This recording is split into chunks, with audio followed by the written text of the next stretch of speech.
Find your Supply Point Utilities icon on your desktop and open it. The very first subject to the left column is Reporting, and on the right there should be Start Reporting and Start Dashboard. If you do not see this on the right, then simply click Reporting to the left to bring up the options on the right.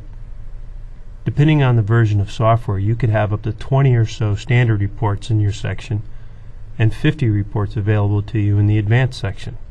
Because there are so many report options available, I will walk you through only one to show you how to use the options. This exercise will give you a general knowledge of the reporting system so that you should be able to create your own report. Before I start showing you the reporting, let's review the dashboard and some of its functions first.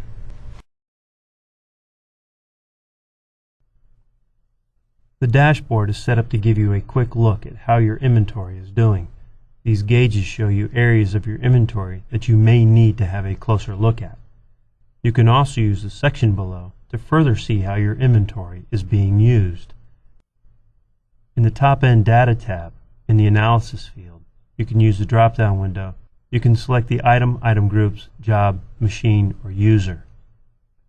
In the top window, you can type in the number of the top items you're looking to use, whether it be 5, 10, 15, or 20. The choice is up to you. The time period, you can select from one of the predetermined times or use the custom field. If you select the custom field, from and to on the dates, you can either type in the dates or use a drop-down window to find the date that you're looking to start from and to finish from. At any point while you make these changes, you can use the refresh button in the lower left-hand corner to refresh your data. To the left, you'll find your quantity selection or value selection. If you select quantity, this will give you your top 10 items as you had selected in the top box, or in the value, the top 10 most expensive items you have selected. You can also sort your information into a bar graph or a pie chart.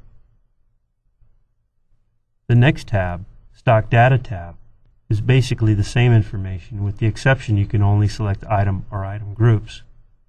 Now let's exit out of the dashboard and start building a report. Once you have clicked on Start Reports, the first list is your Standards report.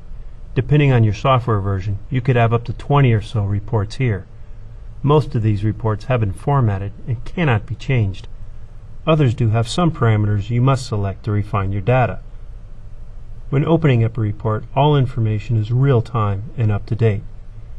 So let's open up one of the reports and review what we have.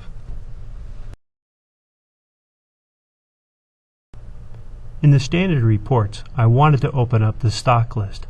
This will show you exactly what items you have, your description, your type, and how many you have on hand. But if you would like to have more information, I'll show you how quick and easy it is to build your own stock list. Now that I've exited out of the standard report, let's go to Advanced Reporting. In Advanced Reporting section, you will find considerably more reports than you have in the Standard Report section. All these reports are customizable to a certain degree. Start by double-clicking on the report you want to create. Again, I am going to use Stock Report. You will notice that the report did not come up this time, but a field selection did.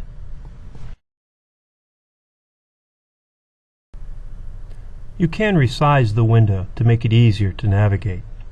Here, I can select the fields that I want in my report.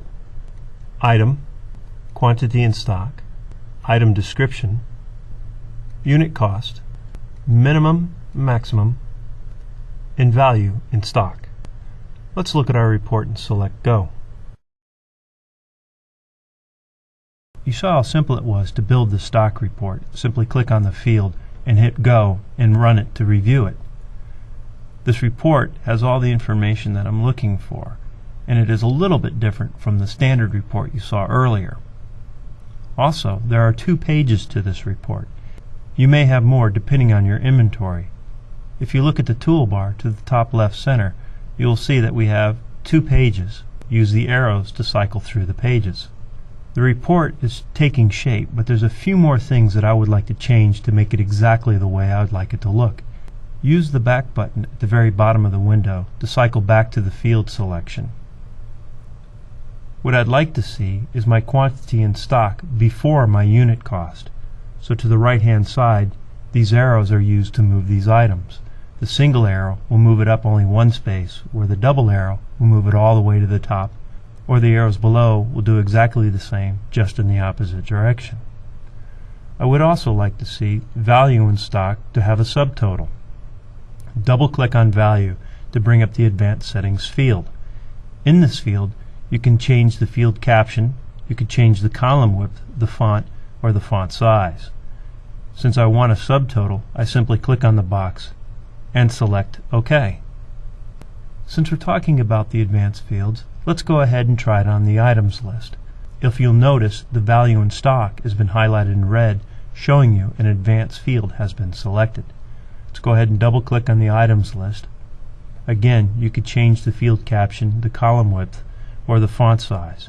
You can group by, or if there's a condition I'd like to set, for instance, I only want to see end mills in this report, simply click on Begins With and type in at the box below end mills, or just the first few letters of the word end mill, and it will filter it out and show only end mills on the report. But I do want to see all the items on this list, so we won't fill this information out. You can also select the date range by selecting it here and typing the dates in below. Let's go back to the report.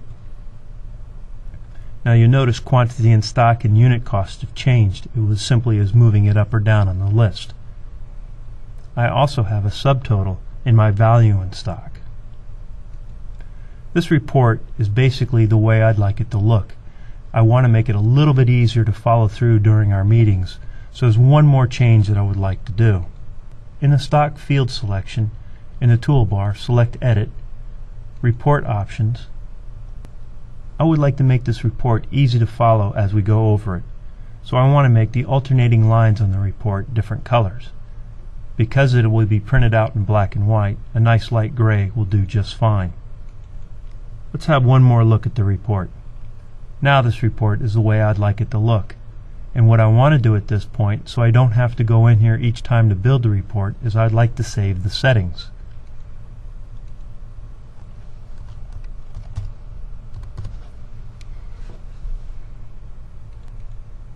Now that the settings have been saved, at any point I can run this report from my reports and get the information that I'm looking for. Or again, if there's a particular date range, I can set that up. Now there's one more thing that would make my life a little bit easier on Monday mornings, is to have this report automatically emailed to me and ready to go for the meeting. Let's go ahead and exit out of here. Once I have closed the report, it'll bring me back to the main reporting menu. Go ahead and click on My Reports. Find the report that was just created. Highlight it, then right-click on the mouse. It'll bring up a few selections. You can delete this report that you just created. Set up electronic transmissions, which we'll talk about in just a moment. You can export the settings or import the settings. What this does is it imports or exports settings of the file and not the data, just the settings that we just created. On the electronic transmission settings, you can have this set up to email you or send to an FTP site. You also have the option of creating what type of file you would like sent out to you. Once all the information is filled out, click on Test Settings to make sure that everything is working correctly, and once you are satisfied with the results, you can click OK. Now go to the Scheduled Task Manager and set up the time that you would like it emailed to you or sent to the FTP site. You can find this information in your User's Guide. In this video, I have shown you how to pull a report, create a report, and save it.